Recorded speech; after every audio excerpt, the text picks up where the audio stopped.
Salaki, I got cut off, but just coming back to where we were. I just stated that, even the scriptures say that there's going to be, in this time, weeping and gnashing of teeth. So, this cutscene is making it seem a bit more lighter than what it actually is. But thermonuclear destruction, man, these people are going to be blazing up before this actually happens. Because during this time, there's radiation and what have you from other forms or other thermonuclear missiles that had populated other places. So your skin is gonna be burning, your eyes are gonna be burning. You're gonna be heated up, man. But there's the actual scene where everything else is destroyed.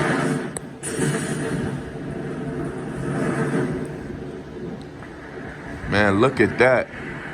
It's a beautiful depiction, man.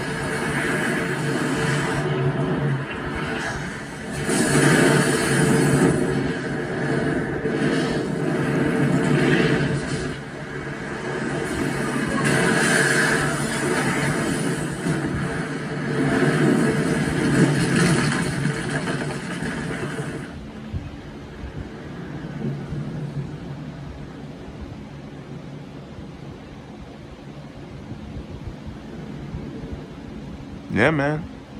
That's that's the destruction that's to come, man. Now, in this sense, they're saying that the rest of the earth was destroyed, and this is where it becomes really Hollywood, because now they're saying that the earth was destroyed. So what's not going to happen is the destruction of the whole earth. The scriptures tell you that until those ordinances will never pass, because and if the covenant that the Heavenly Father had set with us breaks, then those ordinances wouldn't be there anymore. But as long as we're alive, those ordinances are always going to be there, as far as the earth, the sun, and what have you. Now, the people and the rulership will begin to change, okay? And there's only one nation that's destined to be destroyed and obliterated from existing ever again, which is Esau, Edom. But just want to bring out these precepts, of course. This is Isaiah chapter 1, and I'm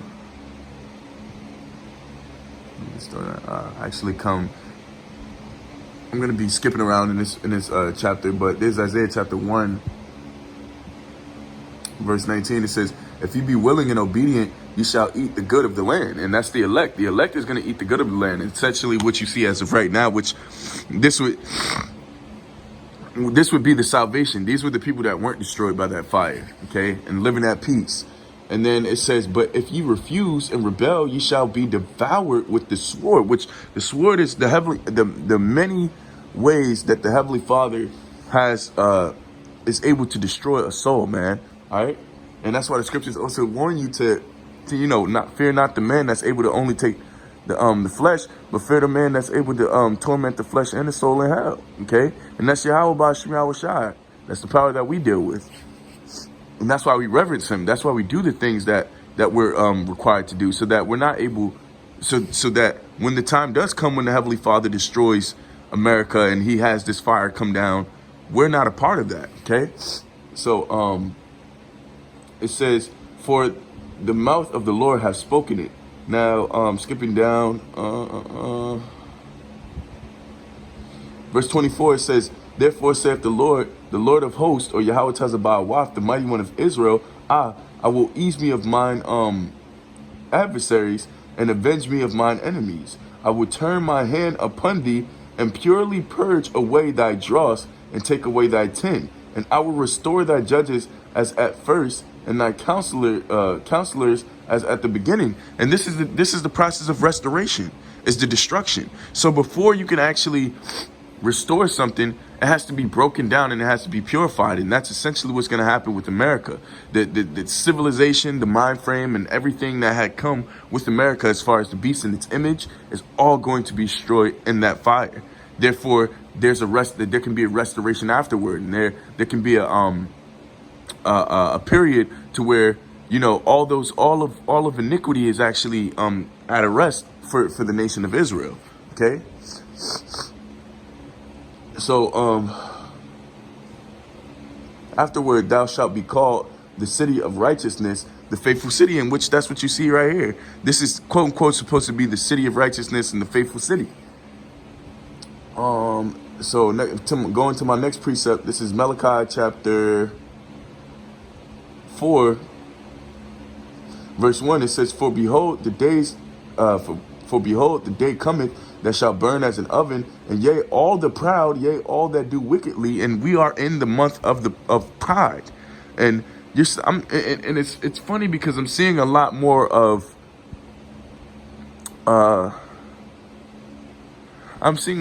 posts on social media that have to do with defamation of men, call them men rapists, call them men this and that and this and that. And also, the upliftment of homosexuality and transgenderism and lesbianism and all types of manner of wickedness that pertains to sexual acts, man. All right. And I remember, even a brother requoted the Shah Kassab. I remember a long time ago, he said, there's a lot of sex going on in America, but it's not heterosexual sex. And that's what the manifestation of all those deeds happen at one time is what makes the land wicked. It's because there's so much sodomy going on in this land, man. All right. So it goes to say, man, it says, and all the proud, yea, all that do wickedly shall be stubble. And stubble is the aftermath. It's like ashes, okay? It's like basically like the residue of something after it's been destroyed or burned. And it says, in the day that cometh shall burn them up, saith the Heavenly Father, or Yahweh Tezabah, that it shall leave them neither root nor branch, okay? But unto you that fear the name of the Son of righteousness, arise with healings in his wings, and ye shall go forth and grow up as calves and of the stall. And ye shall tread down the wicked, for they shall be ashes under the sole of your feet in the day that I shall do this, saith the Lord of hosts. Okay? And they're literally going to be ashes. A lot of these people are literally going to be ashes. And that's what they don't understand. They say these things and they do these things and they act wickedly and they do their will. But at the end of the day, the heavenly your destination is to become ashes, man. You know how deep that is? You've lived your whole entire life on this side, all for the Heavenly Father to judge you, to burn you to fucking smithereens, man. Okay? That's why the Lord is to be feared. I'm gonna bring myself to my last precept. There's Revelation chapter 18, verse 1. And after these things, I saw another angel come down from heaven, having great power, and the earth was lightened with his glory. And he cried mightily with a strong voice, saying, Babylon is fallen, Babylon the Great is fallen, and it's become the habitation of devils, and the hold of every foul spirit, and the cage of every unclean and hateful bird. All right, because the aftermath of America, what's going to dwell here is things that can live in the fire, such as like snakes, but all those things are going to be, all those wild creatures are actually going to be deformed because of the radiation, the high level of radiation that's going to be over here due to the spiritual thermonuclear missiles that are going to obliterate America. Okay, and it says, for all the nations have drunk of the wine of the wrath of her fornication, and the kings of the earth have committed fornication with her, and the merchants of the earth are waxed rich through the abundance of her delicacies.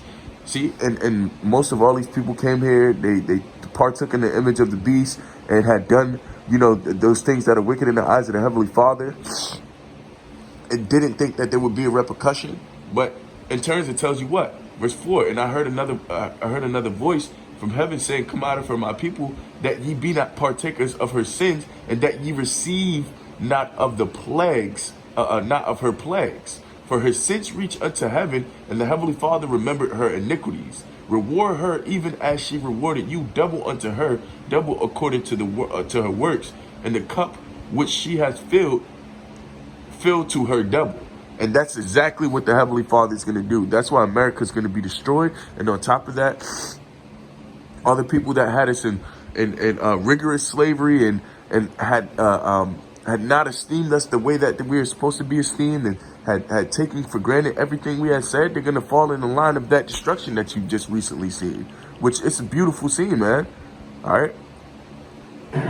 This is the aftermath. That destruction right there, man. That fire. This is what's gonna happen, man.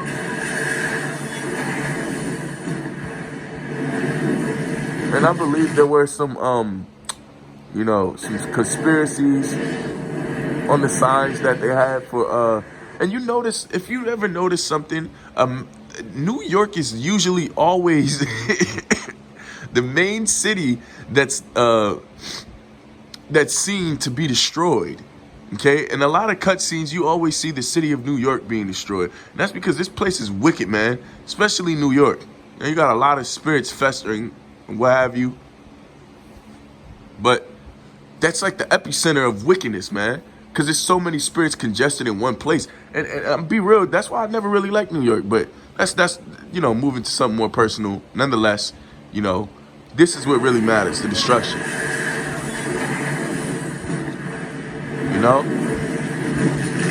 So with that, I give all praise, glory, and honor to Yahweh Shemiah Shabbat Shemi Kokadash Sheni Kabak of Oliver Kaz Aquarium Naba Ait Wa Shalom Wa Barakum Levakan Shiyashala. Until next time, Shalom Makyam.